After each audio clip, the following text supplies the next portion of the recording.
This is my family film on my great-grandmother, Daisy Mitrani. Daisy was one of the survivors of the Holocaust.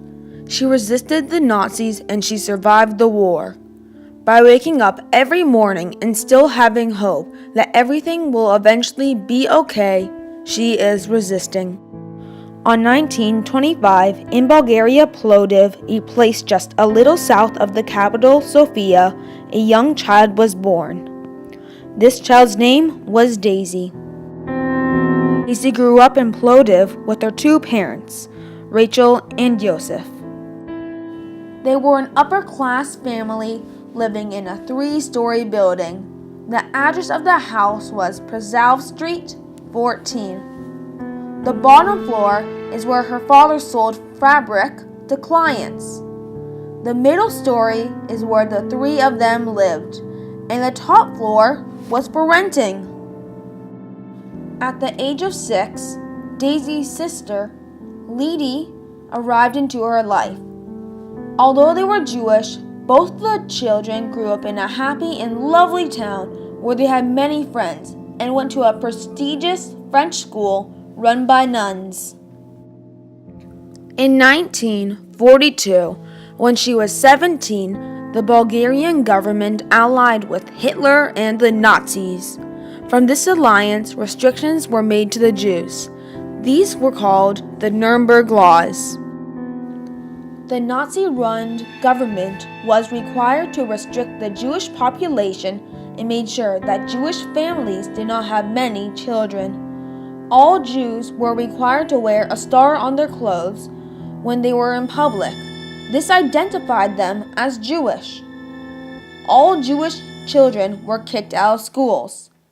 They were not allowed to play in concerts, which was very painful for Daisy since she was a great pianist that was not even able to share her own music.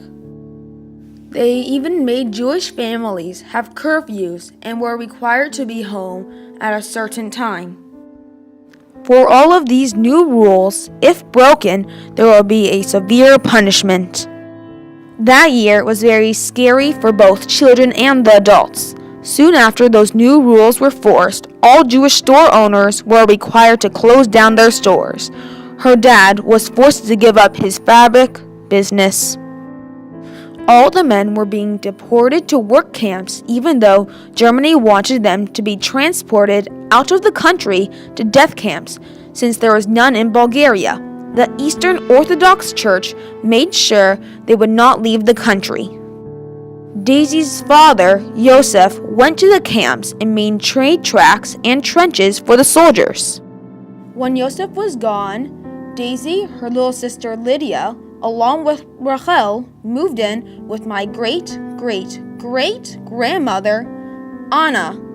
They stayed there to keep them safe until Yosef came back.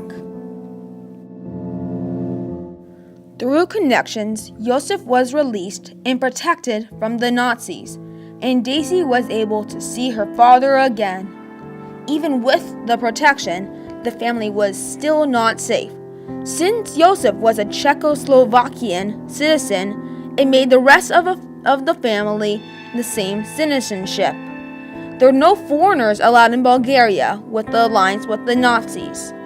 If caught, they would have to be deported and have the same fate as the rest of the European Jews.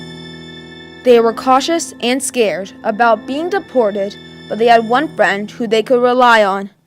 The chief of the fire station was Yosef's closest friend, along with neighbor.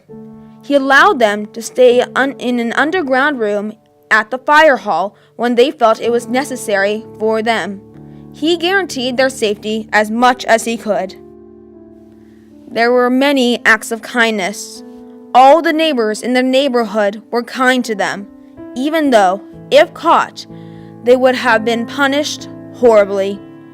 When the Mitrani family could no longer provide for themselves, the neighbors brought them both food and water. They were required to live like this for a couple of years. In 1944, the Haganah, Israel Underground Military Force, organized trips from countries in Europe to Israel to save the Jews from the Nazi slaughter machine and death camps. they were transported by boat and smuggled into what is now known as Israel. Israel was controlled by the British Mandate, so this rescue mission was illegally done. The British were fighting the Germans and they needed Arab oil. They made a deal with the Arabs to restrict Jewish immigration to Israel in exchange for their oil. Although this was illegal, there were still many transportations done. In the middle of 1944, when Liddy was only 13 years old, she went on one of these ships called the Kinder Transport, along with many other Jewish children. She was all alone with no other family. This ship took off from Turkey and crossed the Black Sea to what is now known as Israel. Once there, she jumped from kibbutz to kibbutz when she was barely a teenager. After Daisy's little sister's success with the transportation, she signed up for a trip without consulting either of her parents. She wanted to leave Germany and did not want to be left behind. All of her friends were going on that boat. Rachel soon heard about this news, and she was devastated by it. She already had one of her children on a different continent, and she did not want another of her children to leave her. After a long debate, she stayed, and the boat left without her. She knew that was the right thing to do. Daisy's friends traveled from Bulgaria into Turkey. Soon after the boat took off from the dock, the engine broke down. Turkish authorities towed it back to shore without letting any of the passengers off the boat. The authorities deliberated what they should do with this Jew-infested boat. They came to a verdict. It was towed back out to the middle of the Black Sea, still engineless, and then let the boat sink. All the Jews on the boat drowned, including all of Daisy's friends. I would never be here if Daisy chose to take the boat to Israel. In late 1944, Germany forced the departure of all the Jews left in Bulgaria to the many death camps in Poland. When the boxcars were coming, all the Jews were in fear. Again, the Eastern Church tried to help the Jews. Two of the patriarchs, named Bishop Kurl and Bishop Stephan, threw themselves out onto the railroad tracks, preventing the boxcars from moving. Hitler was furious at King Boris, the king of Bulgaria. He had allowed the bishops to do this with no punishment. Soon after the argument, the king was served poisonous food from Hitler. The king of Bulgaria was murdered that night. In May 1945, Russia liberated Bulgaria and all the Eastern Europeans. All the Jews, including Daisy and her family, were now free. After the war, Daisy stayed in Plovdiv. She made many good new friends, one of which was Zhanti. Zhanti introduced Daisy to her older brother named Yaakov Calderon. He was 14 years older than Daisy. They got very close, so then one day, Yaakov proposed to Daisy in late 1946 in his old house. She was only 21 years old, and when Yaakov proposed, he was at the age of 35. Less than 2 years later, they had Annie, my grandmother. A couple months later, in 1948, Daisy, along with her parents, Rachel and Yosef, Yaakov, and their newborn baby, Annie, moved to Israel to reunite with Daisy's younger sister, Liddy. הכרזה מדינה 48, 49, 50,000 יהודים באו, 50,000 יהודים באו תוך שנה, שנתיים, הם באו באונייה שמביא חיות. על הנהר היינו יושבים, על הנהר לא... what my great-grandmother Daisy said is, we returned to the state of Israel in 1948. In 1949, 50,000 Bulgarian Jews arrived, and they came on boats that transported cattle. We slept on the bottom with no beds.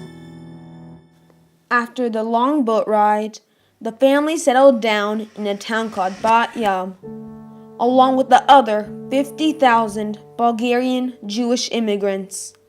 As difficult as life was, in the beginning years of the new state of Israel, Daisy was grateful for all that she had overcome and lived through.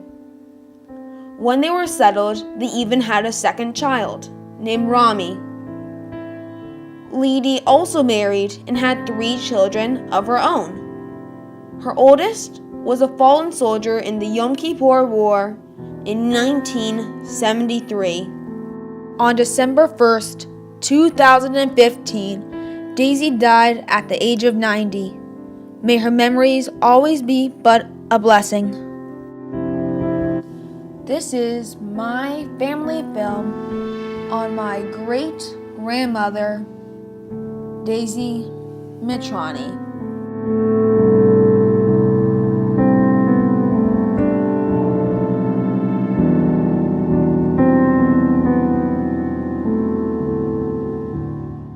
Daisy was a hero in my heart and the rest of the family's heart, and she will remain that way for all of eternity.